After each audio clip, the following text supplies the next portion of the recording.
Jesus says, "You have no idea how you comfort my heart with the aroma of your love." May 2nd, 2015. Words from Jesus to Sister Clare, spoken by Jackie. Clare began, "Tonight, as I came into worship, playing Jesus, Holy Jesus, I beheld the Lord in the crown of thorns, suffering. Truly he was suffering, even to tears running down his cheeks." Letting the song run over and over again, I drifted off into a sweet reverie with the Lord. My forehead nuzzled under his beard. Every once in a while our eyes would meet, and all was calm and peaceful. As the song repeated itself, I began to see that his suffering was alleviated, and the pain surrounding his head was beginning to dissipate, and a twinkle of joy was seen in his eyes. I told Ezekiel what was going on, and he said, "I don't think we know how much the Lord suffers with us, how many times he cries with us." And then Jesus began to inspire me with this message.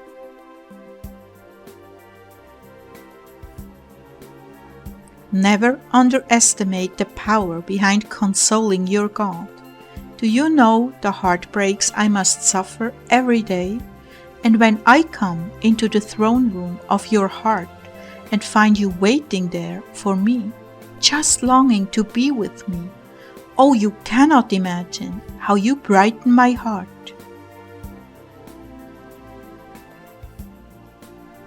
My brides, just because you are not yet perfected on this earth does not mean I can't receive consolation from you.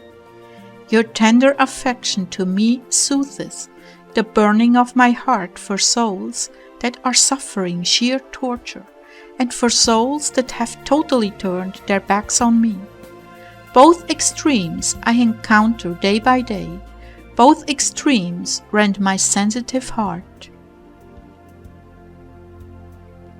And when I come home to my waiting bride, who has nothing but comfort for me, slowly but surely the pains of the day begin to disappear, and I find my joy in her arms. Clare is right. I long for my bride to come to me, with nothing on her agenda but to hear me speak, and be in my presence, to worship me, and to sit quietly beside me.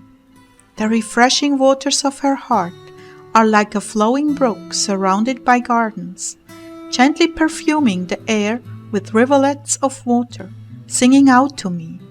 Her praises and love thoughts dance in the air around me, the sweet aroma of praise.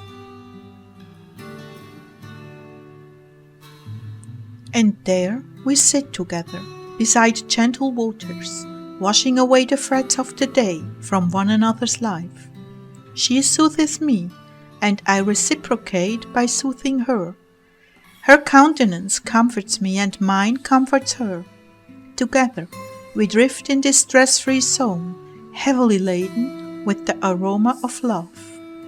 Oh, how I wish for my brides to enter this place, this comfort zone, this garden of gentle delights, where all the business and ugliness of the day is left far behind, and the gentle caress of my cheek says more than even a symphony could express.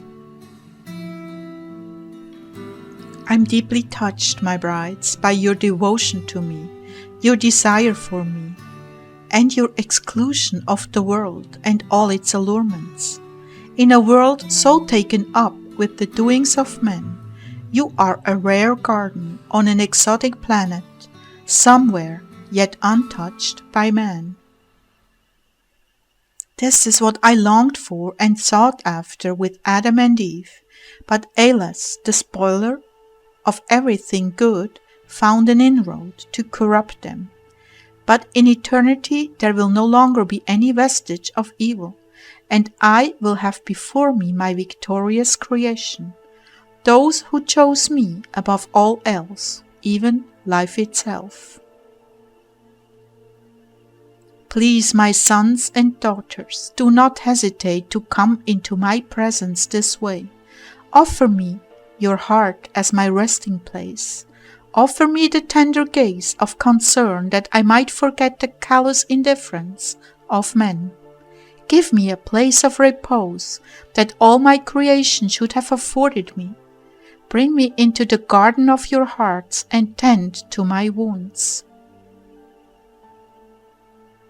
Never will you know the power of your love to heal my aching heart until you are able to see what I must see on earth. Then you will understand the immense difference you made with your widow's mite. Until then, please remember to come into my presence with worship and the consoling fragrance of your heart.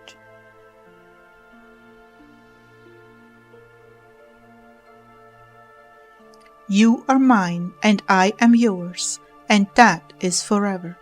I bless you now with eyes to see the difference you made in my world.